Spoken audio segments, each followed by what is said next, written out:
Welcome to the Learning Pines YouTube. We hope this video helps. You begin by confirming your console supports keyboard and mouse, or by selecting a compatible adapter. Plug in wired devices first to eliminate connection variables, and test basic movement and clicks immediately.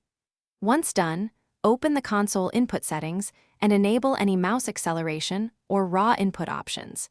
These determine how responsive the cursor feels. Make sure device polling and USB power settings are stable before changing bindings, because solid hardware behavior lets you tune sensitivity reliably instead of chasing connection glitches.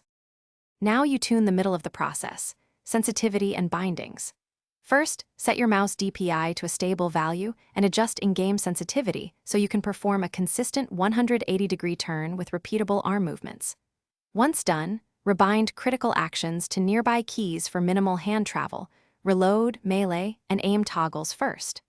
Practice these bindings in a low-pressure mode and make small incremental changes so muscle memory builds. This step is about repetition and measurable adjustments, not dramatic overnight overhauls.